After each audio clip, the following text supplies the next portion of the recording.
Welcome back to the Empower N-Word. I'm Deb, your host. Before we begin, I want to take a minute to share a gentle disclaimer.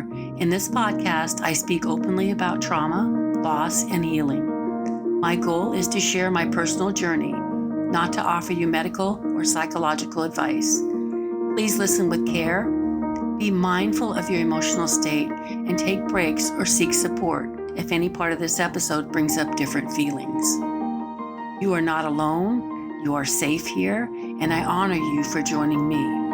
If parents had known better, they may have done better. They may not have known better then. I choose to know better now. The cycle did not break when they changed.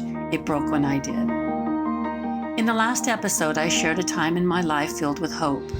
After 5 years together, I became pregnant. Like many women, I imagined what motherhood would be like. I dreamed of family, connection, support, and the joy of welcoming a child into the world. But life doesn't always unfold the way we imagine. What I didn't realize at the time was that becoming a mother and feeling loved are not always the same thing. Today I want to share a chapter of my story that many women understand, but few talk about openly. It's possible to be surrounded by people and still feel alone. It's possible to love your child deeply and still feel overwhelmed.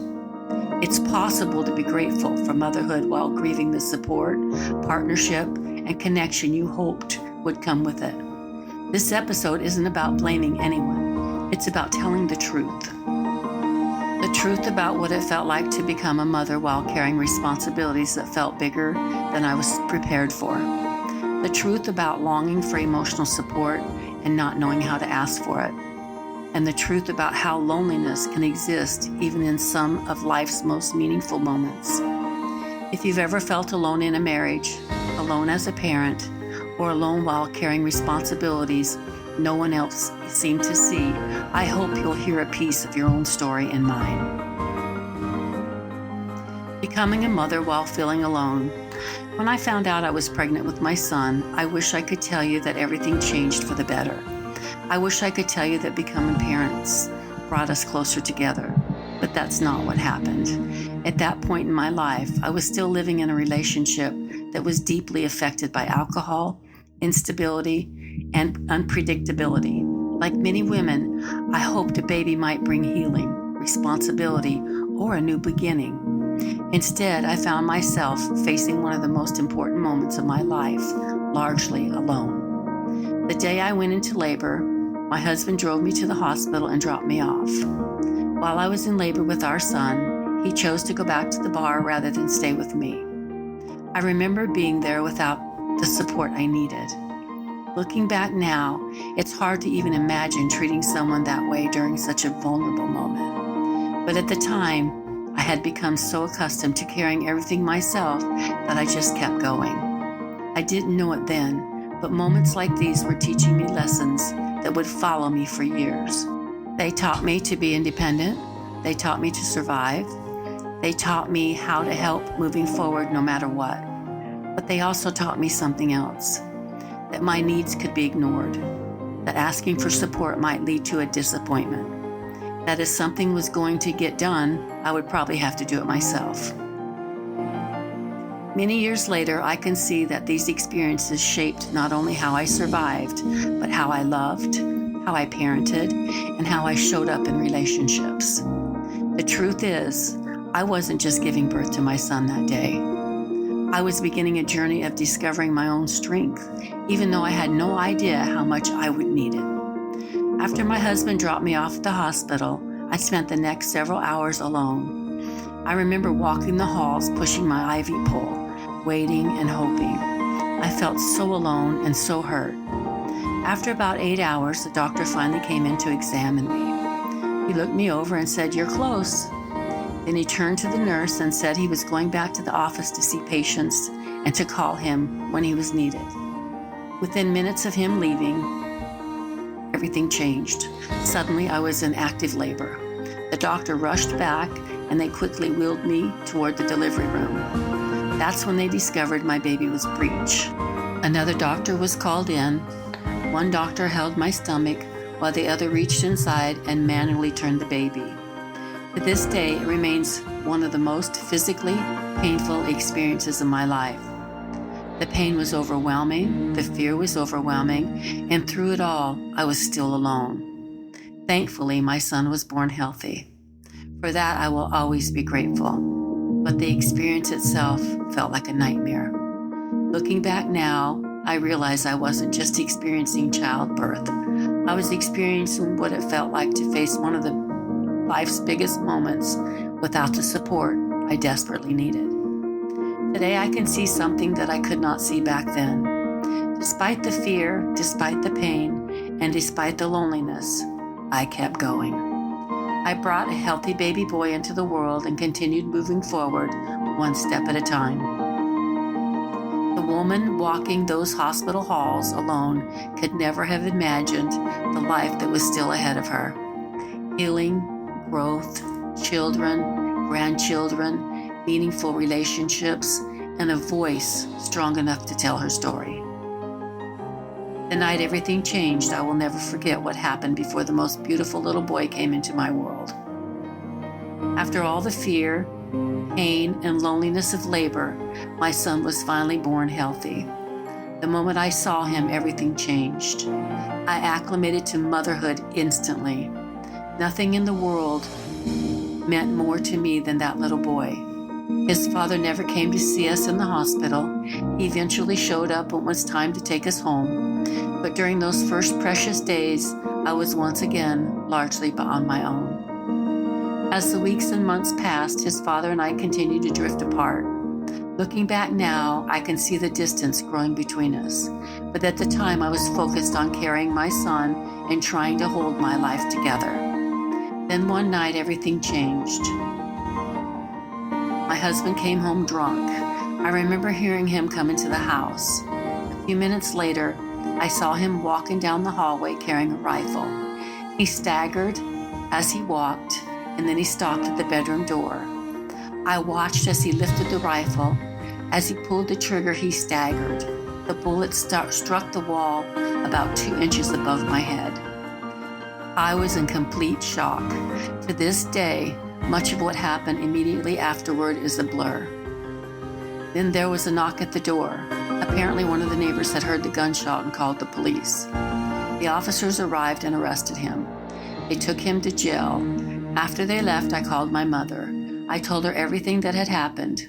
Without hesitation, she said, "Why don't you come to Colorado and I will help you get on your feet?" For the first time, I could see a possible way out. Not long after I hung up the phone, there was another knock at the door. This time it was my brother-in-law. He came inside and asked me what had happened. I told him everything. Then I told him I was leaving. He looked at me and asked me if I needed money. I told him yes. I promised I would pay him back as soon as I could. Looking back now, I realized something important. That night could have been the end of my story. Instead, it became the beginning of a new chapter. I didn't know how I was going to make it. I didn't know where the road would lead. I didn't know how I was going to raise my son. But for the first time, I made a decision that would change the course of my life. I chose to leave. I packed what I could fit into my car and headed to Colorado. I cried almost the entire drive. Every time my son needed me, I would pull over, take care of him, put him back in his car seat, and get back on the road. Mile after mile, I drove toward an uncertain future. When I finally arrived at my mother's house, I unpacked what I needed, gave my son a bath, got him settled, and prepared him for bed. A little later, my mother walked into the room. I asked her if she could watch my son the next morning while I looked for a job. She looked surprised and said, "Deb, you just got here. You need to rest." I remember telling her I need a job a lot more than I need rest. The next morning, she watched my son while I was looking for work. I found one part-time job, then I found another part-time job. I returned home excited and hopeful. When I told my mother what I had done, she offered to continue watching my son while I worked. I was incredibly grateful. One of those jobs became full-time within a week, so I never even started the second one. I felt like I was finally getting my feet underneath me. Then came my first paycheck. My stepfather told me he was starting a folder so he could keep track of what I owed my mother for babysitting and what I owed for rent. I was devastated. I couldn't believe my mother agreed to it. After everything that had happened, I wasn't looking for a free ride. I was trying to rebuild my life. Something inside me broke that day. My second paycheck, I had enough money from my wages and tips to move into my own place. As fate would have it, there was a daycare right next door. I gave my stepfather my entire second paycheck that I moved out. For a while, I was distanced myself from both of them because the hurt ran so deep. Looking back now, I can see something important. Every time life knocked me down, I learned to get back up. Not because I was fearless, not because I was hurting, but because I had a little boy depending on me. Failure was never an option. Moving on with some reflection, as I look back on the period of my life, I struggled to find words for what it did to me. Sometimes people hear these events one at a time and think, that must have been difficult. But it wasn't one thing, it was everything. I was pregnant, trying to navigate a marriage that was becoming more unstable every day. I went through labor feeling abandoned and alone. I brought a beautiful little boy into the world while trying to make sense of a life that felt increasingly unsafe. Then I found myself staring down the barrel of a rifle as my husband fired a shot that missed my head by inches. I packed up what little I had and drove to Colorado with an infant in the back seat, crying most of the way there. I arrived exhausted, scared, and uncertain about the future. Then I immediately went to work because I knew my son needed me. When I thought I had found a safe place to land, I experienced another heartbreak when the support I thought I had came with conditions I wasn't expecting. Looking back now, I realize I never had time to process any of it. I didn't have time to grieve. I didn't have time to be angry. I didn't have time to fall apart. I was too busy surviving. For years, I thought surviving was strength, and in many ways it was, but survival also came with a cost. I learned to push my feelings inside. I learned to keep moving no matter how much I hurt. I learned to carry burdens that no one should have carried alone. What I understand today is that the young woman who lived through all of that was doing the best she could with what she had. She wasn't weak. She wasn't broken. She was fighting for her life and for the life of her son. And somehow, despite all the fear, heartbreak, disappointment, and uncertainty, she kept going. Today, when I look back at that young mother, I don't feel shame. I feel compassion, because she carried far more than anyone ever knew. Moving forward, the phone call about a month after arriving in Colorado, just before moving into my own place, I received a phone call that I will never forget. It was the judge handling the criminal case against my husband. He asked me if I would be returning to appear in court and help pursue the charges against him. I remember listening carefully as he explained what would be required. Then I told him the truth. No, I told him I couldn't come back. I explained that it was taking everything I had to just care for my son. I couldn't afford the trip, I couldn't afford to leave work, and I couldn't afford anything beyond simply surviving. The judge paused and then told me if I wasn't able to return, they would have to drop the charges. I simply replied, okay. At the time, I don't remember feeling relieved. I don't remember feeling angry. Mostly, I remember feeling exhausted. People sometimes imagine that after a traumatic event, there's time to sit down and process what happened. There wasn't. I was focused on work. I was focused on paying rent. I was focused on daycare. I was focused on feeding my son. I was focused on making it through one day. Looking back now, I realize that I wasn't choosing between justice and forgiveness. I was choosing survival. I didn't have the emotional energy, financial resources, or support system to fight a legal battle from another state. I was a young mother trying to build a life from the ashes of the one I had left behind. So the charges were dropped, and I kept moving forward. At the time, it felt like another thing I had to carry. Today, I see it as part of a much larger story. A story of a woman doing the best she could with the resources she had. A story of survival. A story of starting over. Moving forward to the promise about 6 months after moving to Colorado, I received another unexpected phone call. It was my husband. I hadn't heard from him since leaving. By then, my life looked very different. I had a job, I had my own place. My son and I had settled into a routine. Every day wasn't easy, but we were making it. Then the phone rang. He wanted to know if he could come to Colorado. He wanted to know if we could get back together. I remember him saying, "Please let me try again for our son." Then he said something that stirred something inside of me. He said, "I know I've changed." Looking back now, I realize how much I wanted to believe him. Not because I needed rescuing, not because I couldn't make it on my own, but because I wanted my son to have a family. I wanted him to have a father. I wanted to believe that people could change. I wanted to believe that everything we had been through could somehow have a different ending. Today, with the wisdom of hindsight, I understand something I couldn't fully understand then. Hope can be beautiful, but hope can also make us vulnerable, especially when it touches our deepest wishes. One of my deepest wishes was that my son would grow up with both parents in his life. So I listened, and I considered giving us another chance. Moving forward to reflection. Why I said yes, people have asked me over the years why I agreed to let him come to Colorado. And after everything that had happened, why would I say yes? The truth is, the answer isn't simple. It wasn't one feeling. It was many feelings all at once. There was hope. Hope that people can change. Hope that the man I had once loved and had finally found his way. Hope that maybe our story wasn't over.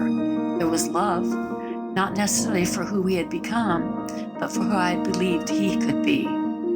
There was fear of raising a child completely on my own, fear of making the wrong decision, fear of closing a door that might never open again. There was loneliness.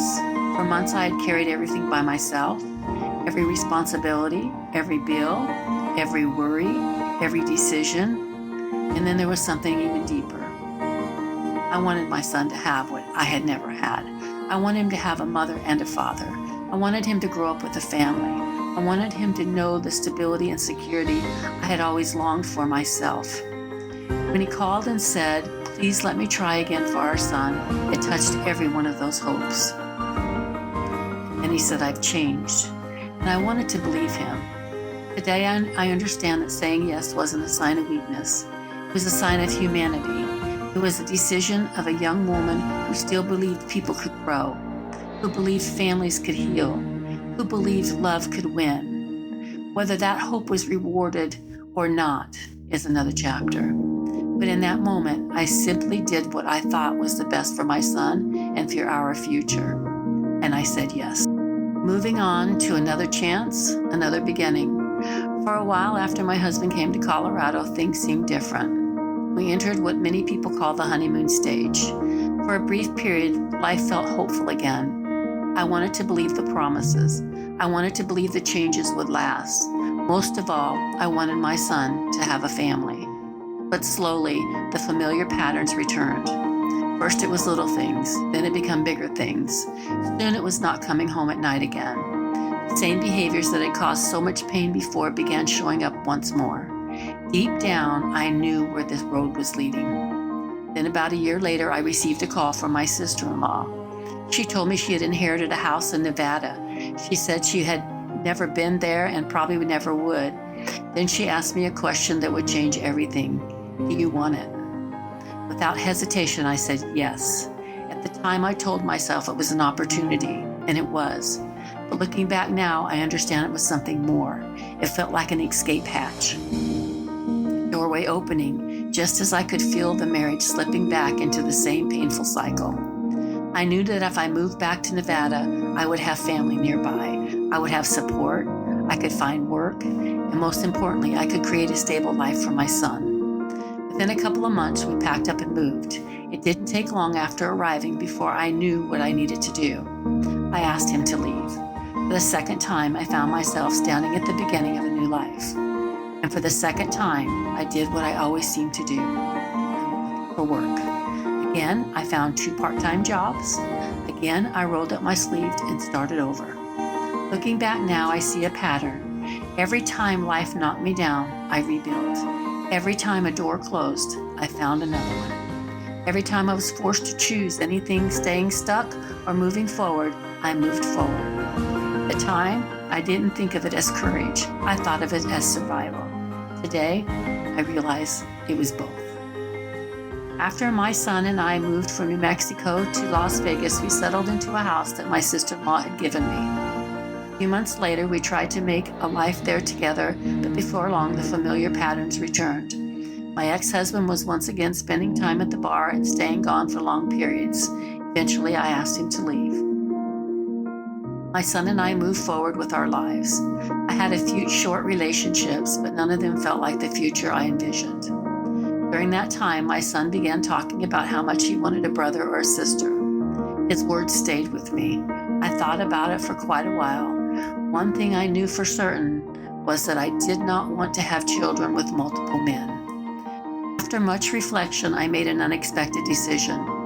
One day I called my son's father and asked if he would be interested in having another child with me.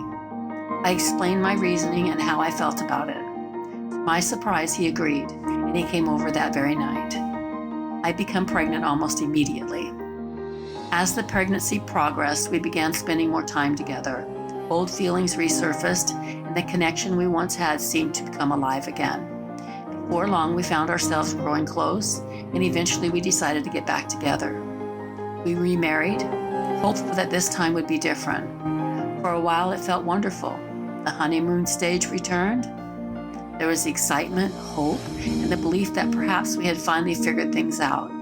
Our daughter was born, and for a brief moment, I allowed myself to believe that this time would be different. I had done the work. I had gone to therapy. We had remarried. We had expanded our family. I believe we were finally building the life I had dreamed about for so many years. Then the old habits returned. The behaviors that had caused so much pain in the past began showing up again. Promises faded. The hope began to disappear. Within 3 months, our marriage had ended again. We divorced for the second time. My son was heartbroken. I was heartbroken too. What made it so painful was that it felt like nothing had really changed. The only thing that seemed different was the date on the calendar. I had expected a different ending. I had hoped for a different ending, and I had prayed for a different ending. Instead, I found myself standing in familiar pain once again. More than anything, I felt the loss of a dream. The dream that my son and daughter would grow up in a happy, healthy family. The dream that love would somehow heal what had been broken. The dream that this chapter would end differently than the first one. When that dream collapsed, my head was spinning. I couldn't make sense of it. I couldn't understand why I had found myself back in the same place. So I made a decision that once again would change my life. I went back to my psychotherapist. This time I wasn't just looking for answers about relationships. I was looking for the answers about me. What had I ignored in the warning signs? What had I believed things would be different? What wounds inside of me were still searching for healing? Looking back now, I can see that this heartbreak became another doorway. Not a doorway back into survival, but a doorway into deeper understanding, self-awareness, and healing. My dreams had been crushed. My journey was far from over. Moving forward to another reflection. What inside me still needed healing? After my second divorce from my children's father, I found myself asking a different question than I had ever asked before. Not why did he do that? Not why didn't it work? Not why does this keep happening to me?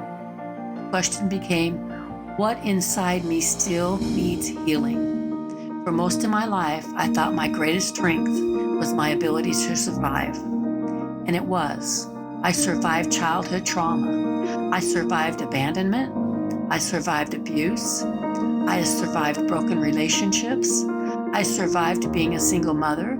I survived disappointment after disappointment. But as I sat with my psychotherapist, I began to realize that survival wasn't the problem. I already knew how to survive. The question was whether I knew how to heal. As I looked deeper, I began to see patterns. Somewhere along the way, I had learned that if I loved enough, worked hard enough, helped enough, sacrificed enough, or waited long enough, maybe the people I loved would change. Maybe they would finally choose me. Maybe they would finally become who I needed them to be. I wasn't consciously thinking those thoughts, but I was living them. I also began to realize how attached I was to a dream. Not just a dream of marriage, a dream of family, a dream of safety, a dream of giving my children something I wished I had experienced myself. There's nothing wrong with having dreams. The problem came when I believed that my happiness depended on someone else's becoming the person I needed them to be. That was a painful realization. No amount of love can make someone change. No amount of hope can heal any person's wounds. No amount of sacrifice can create a healthy relationship by itself. As I continued my healing journey, I discovered something even deeper. Part of me was still carrying the loneliness of childhood. Part of me was still looking for safety, still looking to be chosen, still looking for someone else to fill a space inside of me that only I could heal. The greatest transformation didn't happen when I found the right relationship. The greatest transformation happened when I stopped asking, how do I get someone to love me? And started asking, how do I love myself? That question changed everything. Because when you truly begin to value yourself, you stop needing others to prove your worth. You stop chasing people. You stop trying to rescue people. You stop believing your peace depends on someone else's choices. Looking back now, I understand something I couldn't see then. The wound that still needed healing wasn't my ability to survive. It was my belief that someone else had to become who I needed them to be before I could finally have peace. And the day I began healing that wound was the day I truly started becoming free. Sometimes the deepest healing does not happen in a dramatic moment. It happens quietly. It happens when a person finally becomes honest with themselves about the life they have lived, the pain they have carried, and the patterns they no longer want to continue. For many of us, survival became normal long before peace ever did. We learned how to adapt, how to protect ourselves emotionally, how to stay strong on the outside while silently struggling on the inside. And after living that way long enough, we can begin to lose connection with who we truly are underneath the fear, the chaos, the people-pleasing, the shame, or the constant need to survive. Healing has a way of calling us back to ourselves. Not to who the world told us we needed to become, not to who pain shaped us into being, but back to the person we were before survival became our identity. That is what Empower Inward is truly about. This podcast is not about perfection. It's not about pretending life did not hurt. And it's not about blaming every painful experience on the past. It's about awareness. Because awareness changes everything. The moment we begin recognizing unhealthy cycles, emotional wounds, fear-based patterns, or the ways trauma shaped our thinking, we also begin creating the possibility for something different. Healing rarely happens all at once. Most of the time it happens layer by layer, choice by choice, truth by truth. Sometimes healing looks like leaving an unhealthy relationship. Sometimes healing looks like learning to sit in silence without running from yourself. Sometimes healing looks like forgiveness, and sometimes healing simply looks like becoming aware enough to finally say, I deserve peace too. I believe one of the most courageous things a person can do is stop running from their own story. Not to live in the pain forever, but to finally understand it, learn from it, and stop allowing it to unconsciously guide the rest of their life. My story may have started in trauma, confusion, instability, and survival, but somewhere along the way it became a story of awakening. And I believe that is possible for all of us. I truly believe the two most important relationships we will ever have are the relationship we have with our higher power, which is God for me, and the relationship we have with ourselves. When those relationships begin to heal, life begins to change from the inside out. So wherever you are today, whether you're just beginning your healing journey or already walking through it, I want you to remember this. You are not broken beyond repair. You are not too damaged to heal. You are not disqualified from peace, growth, joy, love, or purpose.